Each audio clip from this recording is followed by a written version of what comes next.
Harga minyak dunia ditutup menguat tipis menjelang libur Hari Kemerdekaan Amerika Serikat. Kenaikan ini didorong aksi short covering, yaitu ketika investor membeli kembali kontrak yang sebelumnya dijual. Harga minyak Brent naik menjadi sekitar $71.80 per barel. Sementara itu, minyak WTI naik menjadi sekitar $68.69 per barel. Pelaku pasar kini terus mencermati perkembangan pembicaraan antara Amerika Serikat dan Iran, kondisi pasokan di Selat Hormuz, serta pemulihan permintaan minyak dunia yang masih berlangsung. Pemirsa, pemerintah tengah menyiapkan CNG merah putih sebagai pengganti LPG 3 kg atau gas melon. Rencananya tabung akan mulai diproduksi pada bulan Juli.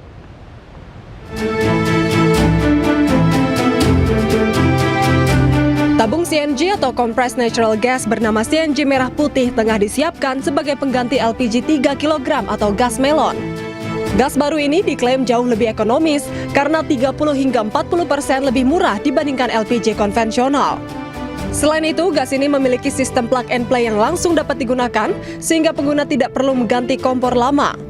Tabung ini juga menggunakan material komposit serat karbon atau fiber yang jauh lebih ringan dibanding tabung gas konvensional. Nantinya masyarakat tak perlu lagi membeli tabung karena tabung akan dipinjamkan oleh distributor.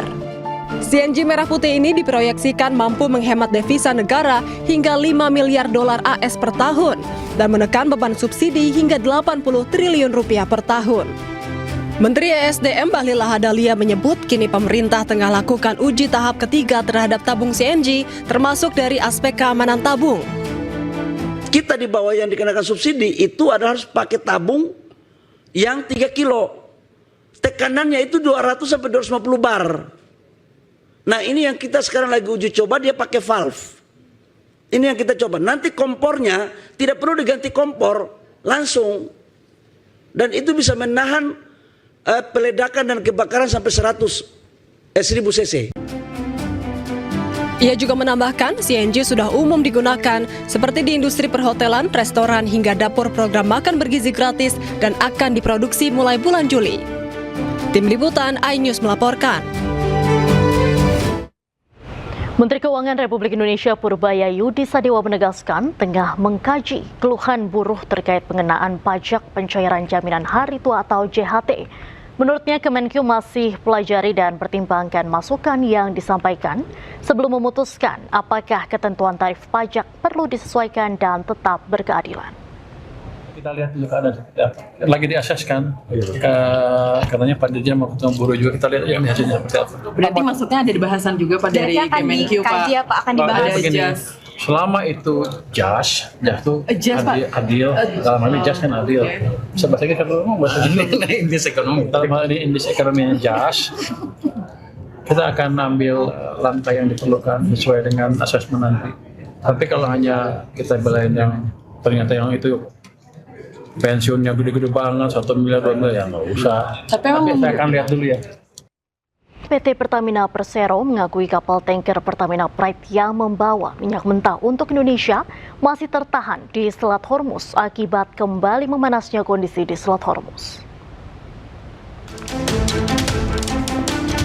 Menurut VP Corporate Communication PT Pertamina Persero Muhammad Baron, pihak manajemen Pertamina masih memproses perizinan bagi kapal tanker Very Large Crude Carrier atau VLCC Pertamina Pride agar bisa melintasi Selat Hormuz. Hal tersebut dilakukan tentu dengan memperhatikan faktor keselamatan awak kapal, kargo, hingga kapalnya sendiri.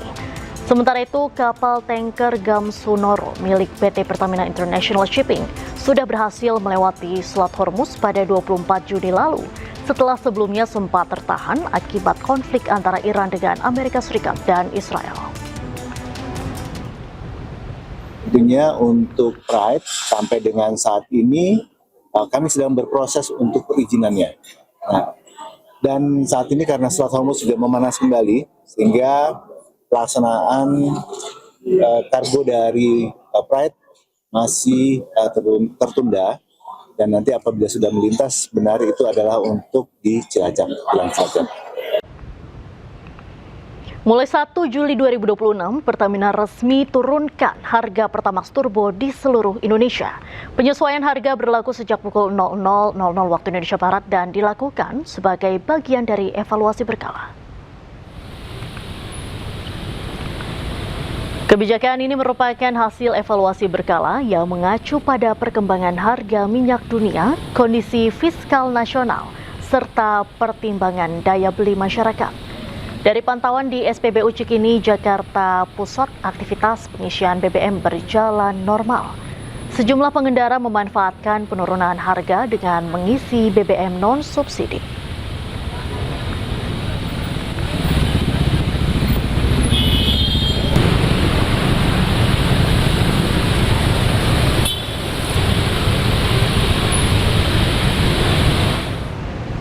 Sejumlah produk BBM non-subsidi turun harga, sementara harga BBM subsidi dan Pertamax harga tidak berubah.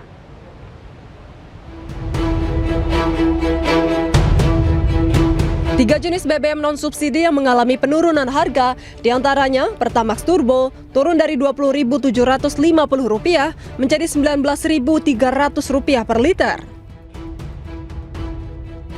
Dex Lite turun dari Rp23.000 menjadi Rp19.700 per liter. Pertamina Dex turun dari Rp24.800 menjadi Rp21.150 per liter. Dari Jakarta, tim liputan iNews melaporkan. Kementerian ESDM tetapkan tarif listrik periode Juli hingga September 2026 bagi 13 golongan pelanggan non-subsidi tidak mengalami kenaikan. Hal tersebut dilakukan sebagai upaya pemerintah dalam jaga stabilitas ekonomi serta pastikan layanan kelistrikan tetap berkelanjutan.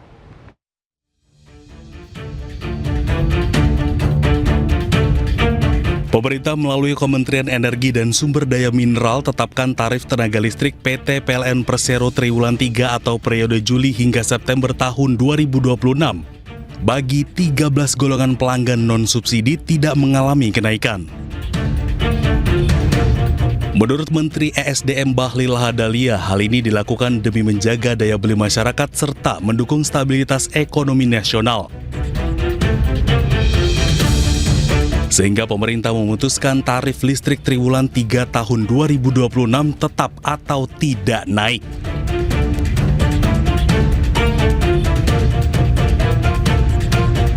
Sementara itu, tarif tenaga listrik bagi 24 golongan pelanggan bersubsidi juga tidak alami perubahan dan tetap diberikan subsidi listrik. Golongan ini mencakup pelanggan sosial, rumah tangga miskin, bisnis kecil, industri kecil, dan pelanggan yang peruntukan listriknya bagi UMKM. Menteri Keuangan Republik Indonesia Purbaya Yudi Sadewa menegaskan tengah mengkaji keluhan buruh terkait pengenaan pajak pencairan jaminan hari tua atau JHT. Menurutnya, Kemenkyu masih pelajari dan pertimbangkan masukan yang disampaikan sebelum memutuskan apakah ketentuan tarif pajak perlu disesuaikan dan tetap berkeadilan. Kita lihat dulu keadaan lagi diaseskan. Katanya Pak Dirjen mau ketemu buruh juga, kita lihat yang hasilnya seperti apa. Berarti maksudnya ada bahasan juga Pak dari Kemenkyu Pak. Akan dibahas. Begini, selama itu jas itu adil, dalam hal ini jas kan adil. Bisa bahasa kita kalau ngomong bahasa indeks ekonomi. Dalam hal ini indeks ekonominya jas, kita akan ambil langkah yang diperlukan sesuai dengan asesmen nanti. Tapi kalau hanya kita belain yang ternyata yang itu pensiunnya gede-gede banget, 1 miliar, 2 miliar, ya nggak usah. Tapi saya akan lihat dulu ya.